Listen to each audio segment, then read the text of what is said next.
Visakha steel ప్లాంట్లో ఘోరమైన ప్రమాదం జరిగింది. 9 మంది ఇప్పటికి చనిపోయారు. ఇంకా ఒకరి పరిస్థితి విషమంగా ఉంది. ఈ ప్రమాదము కేవలం యాక్సిడెంట్ కాదు, ఇది చాలా స్పష్టంగా స్టీల్ ప్లాంట్ పైన జరుగుతున్న కుట్ర, దాడి పరివసనంగా జరిగినటువంటిది. పైకి యాక్సిడెంట్ లాగా కనబడుతోంది, కానీ లోతుల్లోకి వెళితే it is a policy induced accident.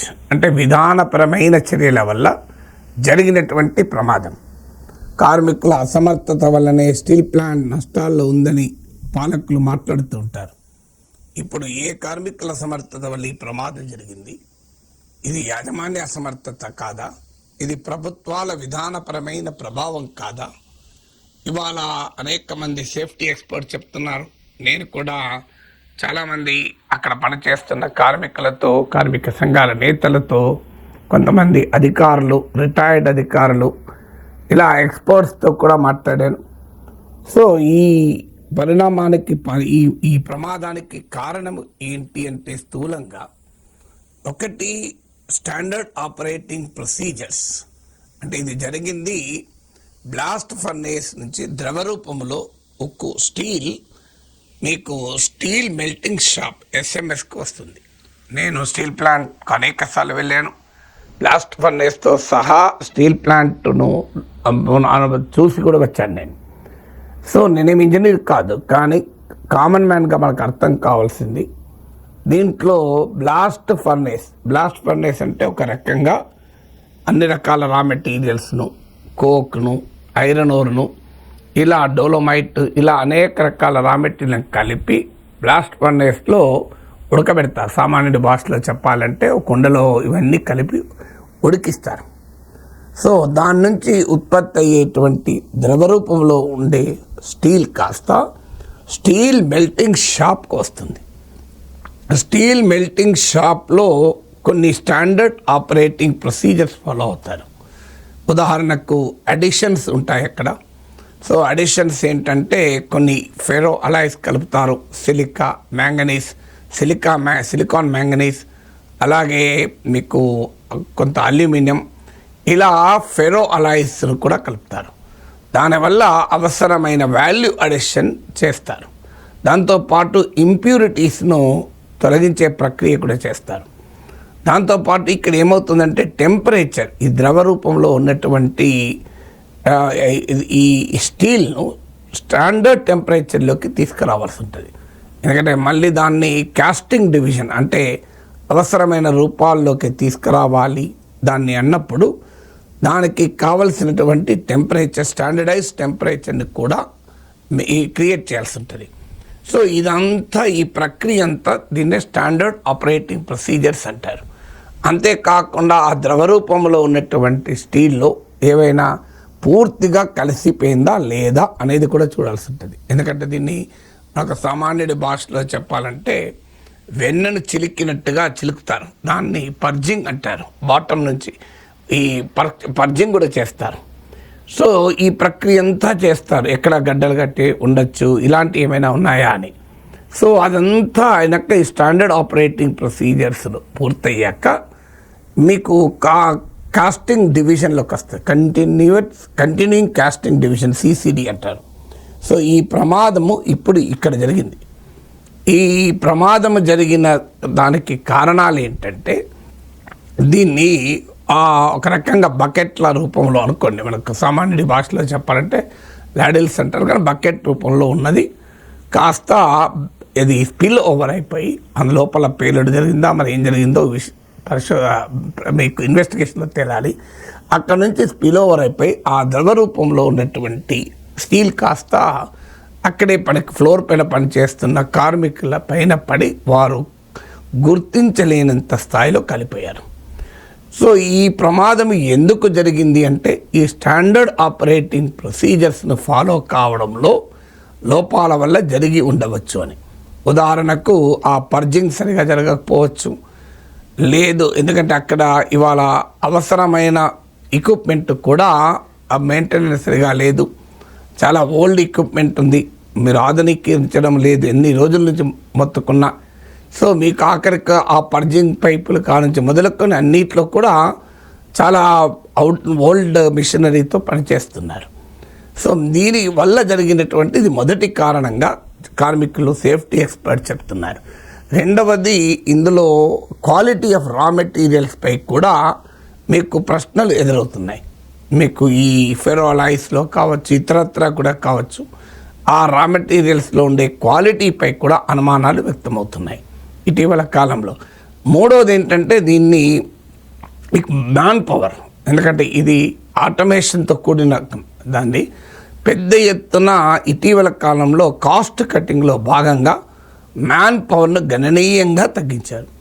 మీకు ఉదాహరణకు ఒక మే నెలలోనే 199 ఉద్యోగులు రిటైర్ అయితే ఒక్కరు కూడా రిక్రూట్మెంట్ లేదు. మీకు 3.2 మిలియన్ టన్స్ ఉన్నప్పుడు ఇప్పుడు 7 మిలియన్ టన్స్ పైన అఫీషియల్ కెపాసిటీ, కానీ అరౌండ్ 6.3 మిలియన్ టన్స్ ఉత్పత్తి అవుతుంది. సో 3.2 నుంచి డబుల్ అయింది ఉత్పత్తి, కానీ ఎంప్లాయీస్ సగానికి సగం తగ్గిపోయారు. సో ఎంప్లాయీస్ డబుల్ అయిన ప్రొడక్షన్ డబుల్ అయినప్పుడు కనీసం ఎంప్లాయీ డబుల్ కావాలి లెక్క ప్రకారం. డబుల్ కావడం కాదు, సేమ్ లెవెల్లో కూడా ఉండకుండా సగానికి సగం తగ్గించారు.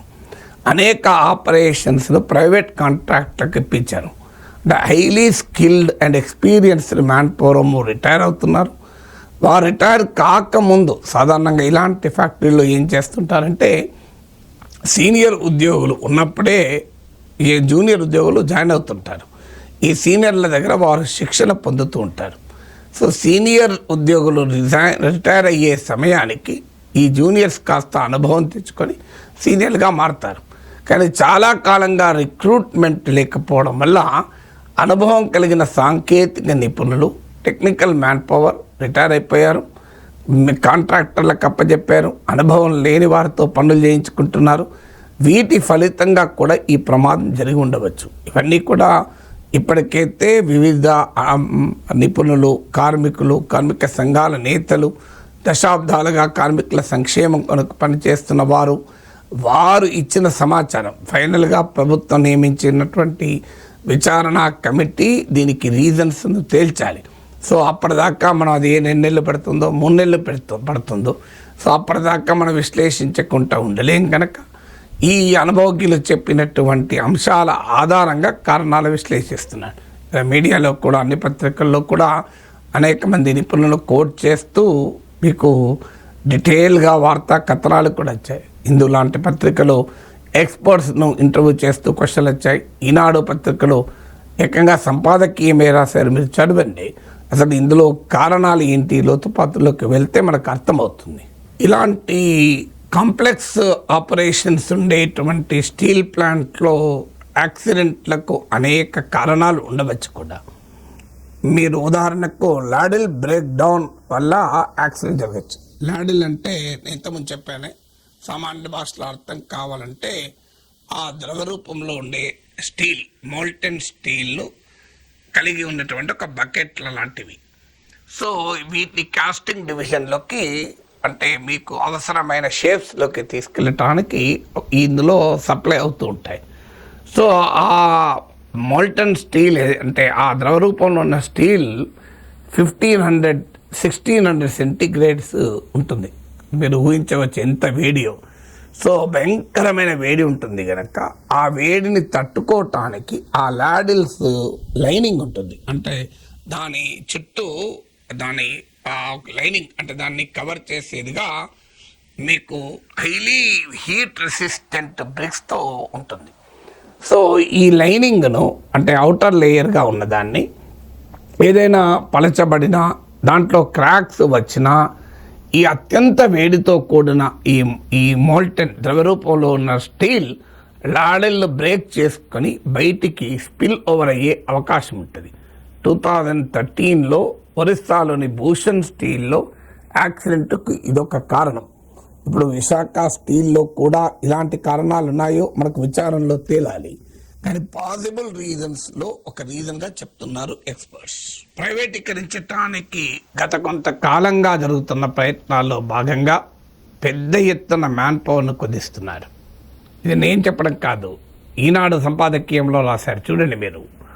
కార్మికుల సంఖ్యను కుదించడంపై చూపిన శ్రద్ధ నిర్వహణను మెరుగుపరచడంపై చూపి ఉంటే ఈ ప్రమాదం జరిగేది కాదు. ఈ గణాంకాలు కూడా కార్మికులను ఎంతమందిని తగ్గించారో ఈనాడు సంపాదకీయంలోనే ఇచ్చారు. అలాంటి వాళ్ళు చెప్పితే మళ్ళీ అనేక ప్రశ్నలు వేస్తారు. 3.2 మిలియన్ టన్స్ ప్రొడక్షన్ ఉన్న రోజుల్లో 18,200 పర్మనెంట్ ఎంప్లాయీస్ ఉండేవాళ్ళు. ఇప్పుడు 6.3 మిలియన్ టన్స్ ప్రొడక్షన్ డబుల్ అయింది. నేను ఇంతకుముందు చెప్పినట్లు ఉద్యోగులేమో 8,800కు తగ్గారు. సో ఈ ఫిగర్స్ కూడా ఆ ప్రొడక్షన్తో పోల్చి చెప్పలేదు ఈనాడులో, కానీ సేమ్ నేను చెప్పిన ఉద్యోగుల సంఖ్య 18,000 నుంచి 8,800 తగ్గించారని ఈనాడు ఎడిటోరియల్లో పేర్కొన్నారు. మీకు 6,000 మంది కాంట్రాక్ట్ ఎంప్లాయీస్ ఇటీవల తొలగించారు. నైపుణ్యం కలిగిన ఉద్యోగులు చేసే పనులను అవగాహన లేని వారితో చేయించుకుంటున్నారు అంటూ ఈనాడు ఎడిటోరియల్ కూడా ధృవీకరించింది. సో ఇదంతా ఎవరి కోసం జరుగుతోంది? సో దీన్ని మ్యాన్ పవర్ను పూర్తిగా తగ్గించి మీరు స్టీల్ ప్లాంట్ను ప్రైవేట్ వారికి అప్పజెప్పే ఎత్తుగడలో భాగంగా జరుగుతోంది. ది హిందూ పత్రిక రాసింది కాస్ట్ కటింగ్ ఎక్సర్సైజెస్ అని. సో ఎవరి కొరకు ఈ కాస్ట్ కటింగ్? అందువల్ల ఈ ప్రమాదము ఏదో అనుకోకుండా జరిగింది. It is not accidental, it is a policy induced accident. విధానాల ప్రేరేపిత ప్రమాదము అని నేను అనటానికి కారణం అది. సో ఈ సేఫ్టీ స్టాండర్డ్స్ పాటించకపోవడం, ఇండస్ట్రియల్ ఇన్వెస్ట్మెంట్, పారిశ్రామిక పెట్టుబడులను ఆకర్షించడంలో ఉన్న ఆసక్తి ప్రభుత్వాలకు ఇండస్ట్రియల్ సేఫ్టీని ఎన్ష్యూర్ చేయడంలో మాత్రం ఉండడం లేదు. మీకు ఇన్స్పెక్షన్ రాజ్ పోయింది, కానీ ఇన్స్పెక్షన్ల అవసరం ఉన్న చోట కూడా లేవు. సో ఈవెన్ ఇన్స్పెక్ట్ చేయాల్సినటువంటి ప్రభుత్వ సిబ్బంది కుదించేస్తున్నారు. మెయింటెనెన్స్ లేదు, సర్వేలెన్స్ లేదు, సేఫ్టీ ఆడిట్ లేదు. సో రకరకాల 2012లోనే ఇదే స్టీల్ మెల్టింగ్ షాప్లో విశాఖ స్టీల్ ప్లాంట్లో జరిగిన ప్రమాదంలో 19 మంది కార్మికులు చనిపోయారు. 2012 తర్వాత జరిగిన అతిపెద్ద ప్రమాదం ఇది. చిన్న చిన్న ప్రమాదాలు జరగచ్చు, కానీ మరి ఆ 2012లో జరిగిన ప్రమాదం నుంచి ఏమి నేర్చుకున్నట్టు మరి? సో ఎవరి దగ్గర ఆన్సర్ లేదు. నేను మొదట్లో చెప్పినట్లు ఈ ద్రవ రూపంలో ఉన్నటువంటి స్టీల్ను ఫెర్రో అలాయిస్తో కలుపుతారు. ఈ కొన్ని రకాల ఫెర్రో అలాయిస్తో దాన్ని మిక్స్ చేస్తారు. ఈ ప్రాసెస్లో కూడా వాడే రా మెటీరియల్స్ కూడా సరైన నాణ్యత లేనప్పుడు అన్కంట్రోల్డ్ కెమికల్ రియాక్షన్ దాంట్లో జరిగే అవకాశం ఉంది ఆ లిక్విడ్ స్టీల్లో అని ఆ అనుభవం ఉన్నటువంటి ఉద్యోగులు చెప్తున్నారు.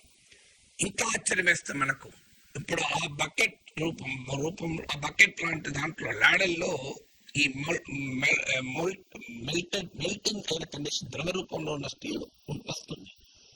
ఆ కంటిన్యూస్ కాస్టింగ్ డివిజన్ సిసిడికి ఆ ద్రవ రూపంలో ఉన్నటువంటి స్టీల్ కలిగి ఉన్నటువంటి లాడిల్కు పైన మ్యాండేటరీ సేఫ్టీ కవర్ కూడా లేదట. ఇంత అన్యాయం వచ్చాడండి. అంటే కాస్ట్ కటింగ్ ఏ స్థాయిలో చేసి మ్యాన్ పవర్ లో కాస్ట్ కటింగ్ కాదు, మీకు ప్రోటోకాల్ ఫాలో కావడంలో కూడా కాస్ట్ కటింగ్. సో అలా మ్యాండేటరీ సేఫ్టీ కవర్ ఉండి ఉంటే ఇంత రూపంలో ఉండే ఉప్పు పిలవలేదు కాదు, ప్రమాదం ఈ స్థాయిలో జరిగేది కాదు, ఎన్ని ప్రాణాలు పోయేది కాదు. మనము ఒక సాధారణమైన వేడి పదార్థాన్ని తీసుకెళ్ళేటప్పుడు చాలా జాగ్రత్తగా ఉంటాము. సో అలాంటప్పుడు కనీసం కవర్ అన్నా ఉండాలి, మ్యాండేటరీ సేఫ్టీ కవర్ అనేది కూడా ఎందుకు ఆలోచించరు? అంతగా సేఫ్టీని కాంప్రమైజ్ చేయాలి. సో ఈ విశాఖ స్టీల్ ప్లాంట్ ప్రమాదంలో జరిగిన దీని నెగ్లిజెన్స్ అనలేము, ఇది నిర్లక్ష్యం కాదు, ఇది పాలసీస్ వల్ల వచ్చినటువంటి సమస్య. అంటే ఎటు తిరిగి స్టీల్ ప్లాంట్ ప్రిపేర్ చేయాలి అన్న ప్రభుత్వాల ప్రయత్నం వల్ల జరిగినటువంటి ప్రమాదం ఇది. 2021 బిగినింగ్ లో కేంద్ర ప్రభుత్వం విశాఖ స్టీల్ ప్లాంట్ ను 100% ప్రైవేటీకరిస్తామని స్ట్రాటజిక్ డెవలప్మెంట్ ప్లాన్ ప్రకటించింది. అప్పటి నుంచి స్టీల్ ప్లాంట్ కు ఆర్థిక కష్టాలు మొదలయ్యాయి. ఆఖరికి ముడి పదార్థాలు కూడా ముందుగా కొనుక్కోలేని దుస్థితికి నెట్టివేయబడ్డాయి. సో అలాంటి కండిషన్స్ లో అంటే ఆ స్టీల్ ప్లాంట్ను ఫైనాన్షియల్గా చాలా ఇబ్బందులు పెట్టడం వల్ల వచ్చిన పరిస్థితులు ఏంటి? సేఫ్టీ ప్రోటోకాల్స్ను కాంప్రమైజ్ చేశారు. ఎక్కడికక్కడ సేఫ్టీ ప్రోటోకాల్స్ కాంప్రమైజ్. నేను ఇంతకుముందు చెప్పినట్లు లాడీలకు ఉండే మ్యాండేటరీ సేఫ్టీ కవర్ కూడా లేదు. అలాగే రెండోది ఏం చేశారు? అవుట్డేటెడ్ మిషనరీ, ఎక్కడైనా కాలం చెల్లిన మిషనరీ ఉంటే ఈ పొదుపు చర్యల పేరిట వాటితోనే పని నడిపించారు. మూడవది ఏం చేస్తారంటే మెయింటెనెన్స్ సైకిల్స్ ఉంటాయి. అంటే మీరు ప్రతి ఎక్విప్మెంట్ను, అందులో కూడా చాలా కాంప్లెక్స్ ఆపరేషన్స్ కనుక ఎక్విప్మెంట్లకు ఖచ్చితంగా పీరియాడిక్ మెయింటెనెన్స్ ఉండాలి. సో ఆ మెయింటెనెన్స్ను కూడా సరిగా చేయలేదు. నాలుగవది ఏం చేశారు అంటే మీకు ఇన్ఎక్స్పీరియన్స్డ్ స్టాఫ్ను హాజర్డస్, అత్యంత ప్రమాదకరమైనటువంటి ప్లేసెస్లో కూడా అనుభవం లేని కార్మికులతో పనులు చేయించుకున్నారు. ఎందుకంటే అనుభవం ఉన్న సీనియర్ కార్మికులేమో రిటైర్ అయ్యారు, కొత్త వారు రిక్రూట్మెంట్ లేదు. ఇదంతా కూడా మీకు స్టీల్ ప్లాంట్ను ప్రైవేటీకరించాలి అనే నిర్ణయం తర్వాత గత 5 ఏళ్లుగా స్టీల్ ప్లాంట్ను ఆర్థికంగా అష్టదిగ్బంధనం చేయడం వల్ల ఏర్పడిన పర్యవసనాలు. వీటి వల్ల ప్రమాదాలు ఎందుకు జరుగుతాయి అర్థం కావాలంటే మీకు సింపుల్గా ఒక ఉదాహరణ చెప్తాను. మీకు ఒక కారు ఉంది.